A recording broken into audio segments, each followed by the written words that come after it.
What's going on, guys, and welcome back to episode 8 of That Bond Life, where we're taking our free-to-play noob and actually turning them into something. We've been currently working on a lot of stats and also trying to make sure that we have enough money for our bonds.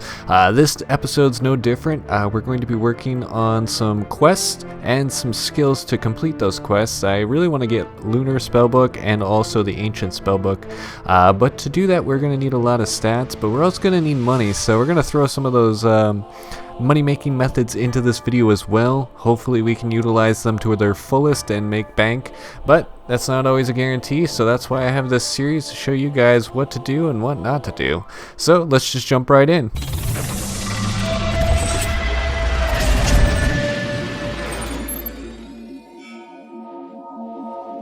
So before we hop right in, I do want to kind of go over where our stats are currently and where we're going to need to be. I'm going to bring up the Desert Treasure and Lunar Diplomacy, both the requirements needed for that. As we can see, Desert Treasure, we're pretty close. We only need to get a few more thieving levels off of that one.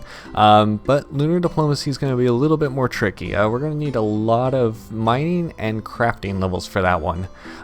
So we'll probably find a method easily for the mining. I think we can power mine iron, but the crafting might be a little bit more of a struggle. I want to find something that we can either profit off of or actually break even. So without further ado, we're just going to hop right in and start thieving to hopefully get Desert Treasure done quickly. Alright, so I'm out here in the Hosidius area just thieving from the fruit stalls, and we just got 50 thieving. I think I'm just going to stay here till 53. It's pretty easy and it doesn't take that much time, so let's just keep at the grind. Alright, so we've been watching a lot of Netflix. I think about an hour and a half, maybe 2 hours has gone by so far. We're almost 53 thieving, so I'm very excited to be finished with that, and we can hop on to our next set of skills that we need to start getting up. And I think I found a way to get our crafting up, so we're going to go hop over and probably start doing that method next. Alright, so I think what we're going to do now is work on our crafting. So I've been kind of here figuring out what's the most profitable way of doing this, or at least the best way that I can break even doing it.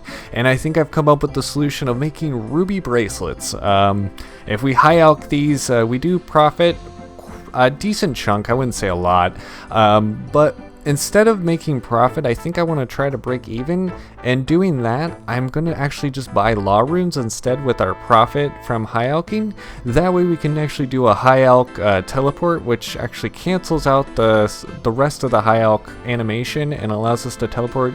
And the XP for the magic on that is actually pretty good. I think it's over 100k, so we're just going to start doing that. I'm going to high alch the rest of our that I have right now, actually, and then probably go buy a full load of rubies and gold and runes. So we're gonna just jump right into it, guys. Alright, so before we go on, I did want to show you guys how to do this whole high alch and teleport thing. So we have our teleport runes, we have our high alch set up. So what we're gonna do is we're gonna cast high alch on this gold bracelet, and then immediately after we're gonna cast teleport to Camelot. Basically, you're just going to keep doing this back and forth until you're completed.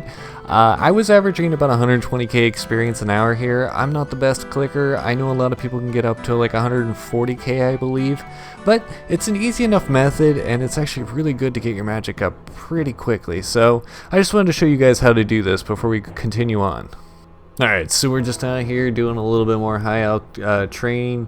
Just slowly going along, guys, but it looks like we just finally got 68 magic, so that's pretty exciting. I'm hoping to get a few more magic levels while we're getting our crafting up, so hopefully this is only a few into many that we'll get.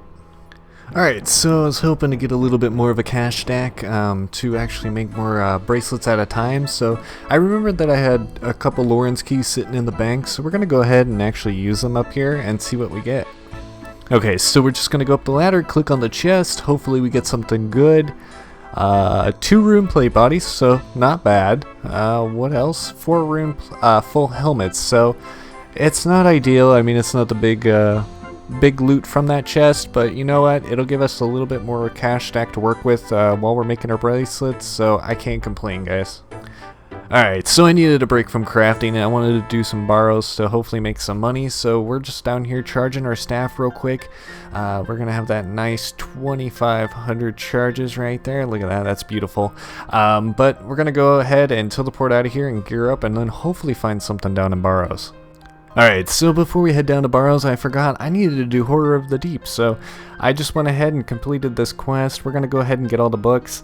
I think most likely, since I don't have a lot of money, I'm going to use the Book of Balance, because to fill up that book, it's only about 20k, which is dirt cheap, guys, for just a little bit of added bonus. It is just an all-around book. It's not perfected into one skill over the other, so it's probably my most preferred one, and for as cheap as it is, guys, honestly, just go get it. It's so ridiculous, you might as well.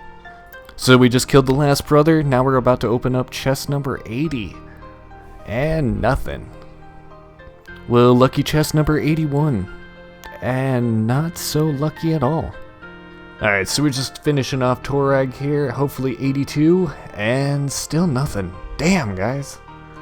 Alright, guys, I can feel it. This is it. This is it. This is not it. Honestly, guys, I think I've lost all hope for Barrows anymore. There's 84 and only 48k again. Alright, so here's chest number 85 and 54k, so we're at least going up. Let's see if we can continue on the upward climb here. 86 coming in at 35k, so that's the complete opposite way I want to go. I'm pretty sure I've been on almost like a 20 chest loss streak now, and there's 87, so this is not getting any better anytime soon. Alright, so we have chest 88 coming in here. I think if this one's a dud, I am probably going to be done with Barrows for a little while at least. Let's see what we get. Come on. Are you kidding me? 3k? I didn't even know a chest could get this low.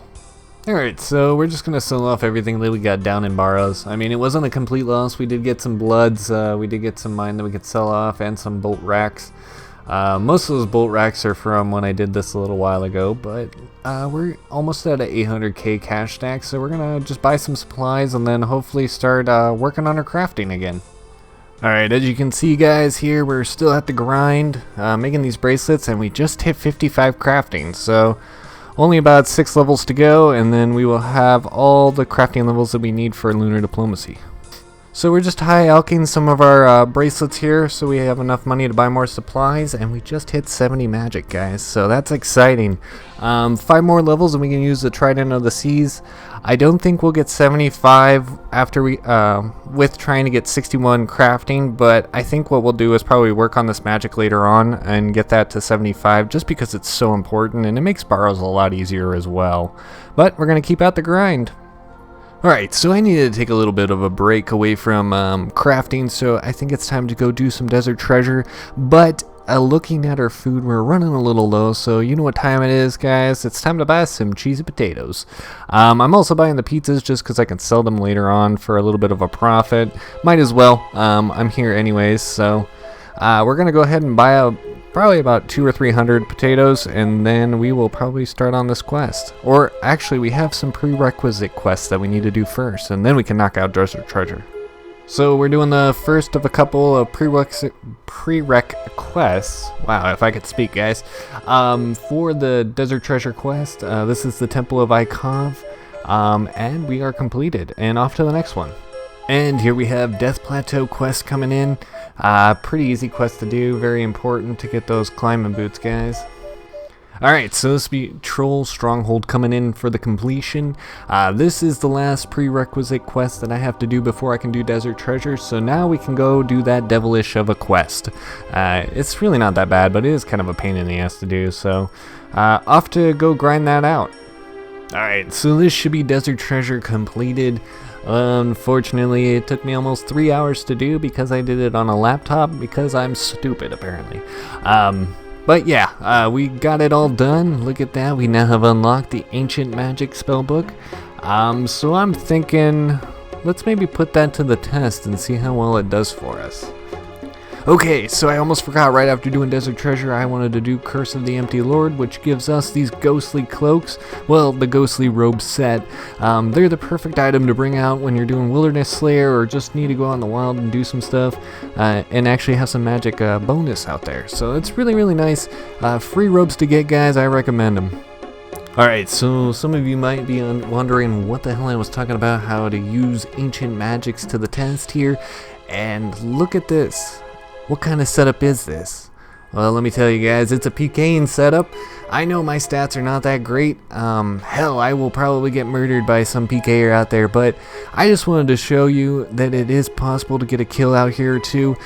And we're gonna go out to the green dragon bots. I think that will be the easiest place to kill some noobs out here. I will be putting out a video later on with my PKer on how to actually kill these guys pretty efficiently. But in the meantime, we're gonna go see if we can put our main to the test and actually get a kill. Our magic level is pretty low, so our hold's only going to be about 10 seconds. That means we are going to need to hit very perfectly almost every time, unless we can get some very lucky catches or make the bot actually chase us back into the higher level wild. So without further ado, we're going to go and try to kill a bot or two. Alright, so I think I found my first victim here. Looks like we have a 84 that we're going to try to kill. So first we're going to cast Ice Burst on him as soon as he's done killing this dragon up here. And then we're going to switch to range and hopefully get some lucky hits on this guy. So let's see what we can do here. Alright, coming out strong. We're going to swap, put on our prayer. Hopefully hit pretty high. Like I said, we need to hit, not zeros. We need nice big numbers. And there's the dragon coming in trying to get us off of him. But, ooh, look at that. We caught him right at the end, guys. So it is a little bit about luck when you're this kind of main stats and you don't have those PKer stats that you can hit really high with. And it looks like we're going to get teleblocked. So that's not good, guys. We might die, unfortunately. So we're going to swap prayers here.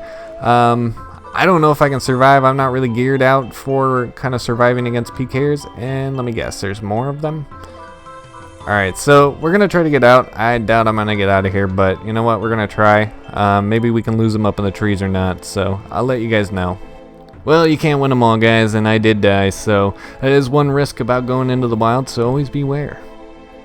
So, unfortunately, that is what happens when you try to go out there and PK on a weekend. There is a lot of PKers out there. I typically try to avoid it, but every time I get that urge to go PKing, it always seems to be on a weekend. But you live and learn, guys. We'll probably try to attempt that again later. I will show you, hopefully, maybe a montage at another time. But we just got a new Slayer task, or I think we had one actually before, to go kill a bunch of blood velds. So I think I want to go work on a little bit of Slayer. So we're going to go head up there to the Slayer tower and go kill some blood velds. So I'm out here just ranging some blood velds. I think we still have a little under 90 left to go. But we're about to hit 75 range, which is really cool, which means we can now use the toxic blowpipe. The only downside to that is I currently don't have the money to buy one, but hopefully we can save up and that can be one of our wish list items that we can get sooner rather than later. Alright, so we just got a nice little 59 Slayer coming in. Gotta love those levels. The higher that goes, the better monsters we can kill. After this task, which is almost over, I'm not really quite sure what we're going to do, but we will figure out something to do. Alright, so I'm going to go down and kill some air orbs now. I think we're going to end the episode here. We'll pick up episode 9 with showing you some of the loot I get from there. But here's just a preview of that. So we're going to do that for probably a little bit. But I'm going to end the episode here. So if you guys like this video, please feel free to give it a like. If you want to see more, subscribe to catch any of my new videos coming out. But as always, take care, guys, and have a good one.